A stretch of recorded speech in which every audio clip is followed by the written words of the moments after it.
Hai,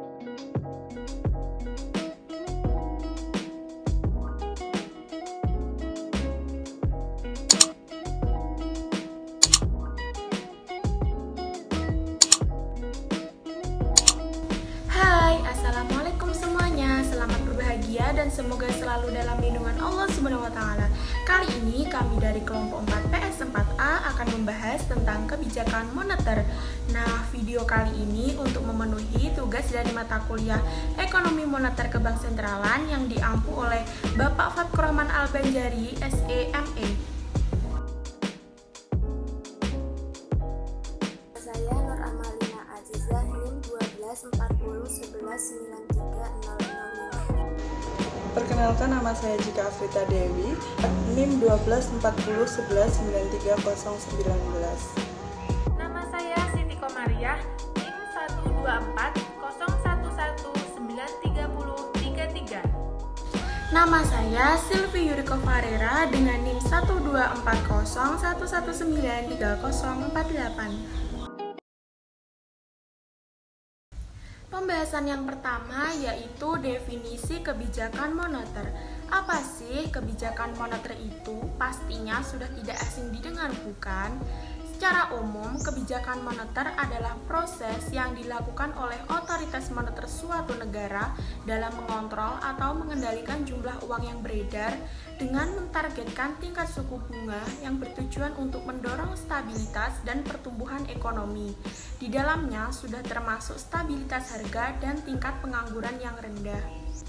Secara khusus terdapat pada pasal 1 ayat 10 Undang-Undang Nomor 23 Tahun 1999 yang kemudian diamandemenkan menjadi Undang-Undang Nomor 3 Tahun 2004 tentang Bank Indonesia yang menyatakan bahwa kebijakan moneter adalah kebijakan yang diterapkan dan dilaksanakan oleh Bank Indonesia untuk mencapai dan memelihara kestabilan rupiah yang dilakukan antara lain melalui pengendalian jumlah uang yang beredar dan atau suku bunga. Sehingga definisi yang disebutkan di atas sejalan dengan pendapat yang dikemukakan oleh Litteboy and Tyler 2006 bahwa kebijakan moneter merupakan upaya atau tindakan yang dilakukan oleh bank sentral dalam mempengaruhi perkembangan moneter berupa jumlah uang yang beredar, suku bunga, kredit, dan nilai tukar untuk mencapai tujuan ekonomi tertentu yang meliputi pertumbuhan ekonomi, stabilitas mata uang, dan keseimbangan eksternal, serta perluasan kesempatan kerja. Pembahasan selanjutnya yaitu perlukah kebijakan moneter itu mengenai banyaknya pertanyaan tentang perlu tidaknya pengimplementasian kebijakan moneter yang berkaitan dengan fakta bahwa perekonomian suatu negara tidak pernah berkembang pada suatu pola yang datar. Suatu perekonomian mengalami siklus dunia usaha, artinya suatu perekonomian dapat mengalami masa booming atau dengan kata lain masa kejayaan dalam beberapa tahun, namun kondisi tersebut diikuti oleh resesi yang berkepanjangan. Sehubungan dengan jawaban para ekonom yang sangat beragam, perdebatan tentang perlu tidaknya kebijakan moneter tersebut telah berlangsung lama dan masing-masing pihak mengemukakan argumen untuk menegaskan posisinya masing-masing. Salah satu pendapat dari Friedman dalam Al-Arif dan Thohari 2006 menyatakan bahwa kebijakan moneter masih diperlukan, namun pelaksanaannya harus mengacu pada posisi di mana suatu perekonomian dalam siklus dunia usaha. Mengacu pada jawaban tersebut dapat disimpulkan bahwa implementasi kebijakan moneter sangat diperlukan untuk merespons siklus dunia usaha. Tetapi otoritas moneter harus menerapkan prinsip kehati-hatian. Maksudnya, para pembuat kebijakan harus mampu mengidentifikasikan posisi perekonomian dalam siklus dunia usaha dan menentukan kapan waktu yang tepat untuk menerapkan kebijakan moneter, sehingga pelaksanaannya kebijakan moneter efektif mewujudkan tujuan akhirnya. Dengan kata lain, pemetaan tentang efektivitas mekanisme transmisi kebijakan moneter menjadi sesuatu hal yang penting, khususnya bagi Bank Indonesia yang telah diberikan kewenangan sepenuhnya untuk merumuskan dan menjalankan kebijakan moneter. Saya akan menjelaskan kerangka kerja kebijakan moneter. Secara umum, kerangka kerja kebijakan moneter terdiri dari 4 komponen utama, yaitu instrumen-instrumen kebijakan kemoneteran, sasaran operasional, sasaran antara, dan sasaran akhir kebijakan moneter. Kerangka yang umum diperlukan dalam membahas kebijakan moneter meliputi target, indikator, dan instrumen kebijakan moneter. Target akhir adalah variabel-variabel yang ingin dicapai oleh otoritas moneter bank sentral. Indikator adalah variabel-variabel yang ingin dikontrol oleh bank sentral agar sasaran akhir dapat dicapai. Sedangkan instrumen adalah seperangkat variabel yang dimiliki dan sepenuhnya dapat digunakan oleh bank sentral untuk mengontrol indikator sedemikian rupa sehingga target yang ditetapkan dapat dicapai. Hubungan ketiganya dapat digambarkan sebagai berikut. Inflation Targeting Framework atau ITF. Dengan kerangka ini, Bank Indonesia secara eksplisit mengumumkan sasaran inflasi kepada publik dan kebijakan moneter diarahkan untuk mencapai sasaran inflasi yang ditetapkan oleh pemerintah tersebut. Ada jumlah alasan mengapa menggunakan jangka normal dengan ITF. Yang pertama, ITF lebih mudah dipahami oleh masyarakat.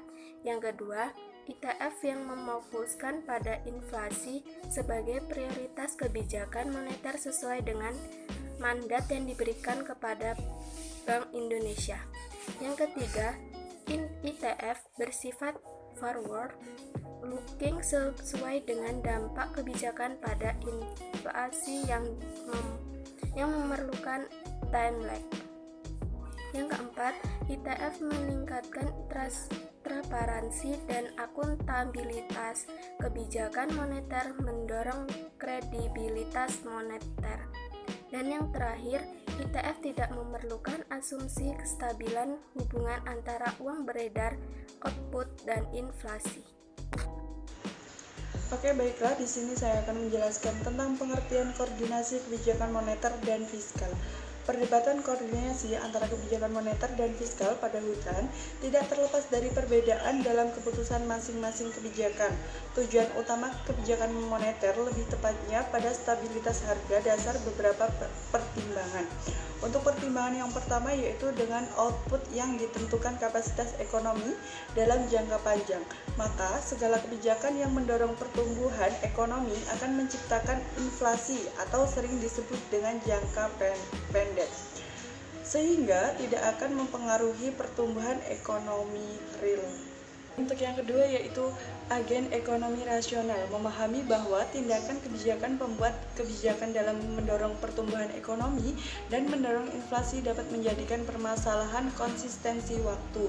Untuk yang ketiga yaitu kebijakan moneter, mempengaruhi variabel ekonomi, memakan waktu panjang dan mempunyai lang atau random tahun 1968. Untuk yang keempat yaitu stabilitas harga. Stabilitas harga dapat mendorong terciptanya iklim ekonomi lebih baik karena akan mempengaruhi biaya yang berasal dari inflasi. Nah, penetapan ini mendorong harga yang dikemukakan di atas keseimbangan perubahan ekonomi dalam jangka panjang. Namun, di sisi lain, jika takut kebijakan moneter tidak dilakukan secara terukur, juga dapat mengakibatkan tekanan terhadap pertumbuhan ekonomi. Misalnya, kebijakan moneter yang terlalu ketat dalam menentukan pertumbuhan ekonomi dan itu mengakibatkan jumlah pengangguran yang sangat banyak. Sementara itu, kebijakan fiskal yang mengutamakan pertumbuhan ekonomi dalam mengakibatkan defisit anggaran yang dapat mencegah penangguhan ekonomi. Baik, selanjutnya penjelasan yang terakhir mengenai operasi kebijakan moneter Bank Indonesia. Kebijakan moneter merupakan salah satu kebijakan ekonomi yang berperan penting dalam suatu perekonomian. Kebijakan moneter dapat menggunakan instrumen baik langsung maupun tidak langsung. Sementara itu, dalam rangka mencapai sasaran antara bank sentral sebagai otoritas moneter itu memerlukan sasaran-sasaran yang bersifat operasional agar proses transmisi dapat berjalan sesuai dengan rencana. Ada beberapa sasaran operasional yang dapat digunakan antara lain yaitu uang primer, reserve bank, dan suku bunga.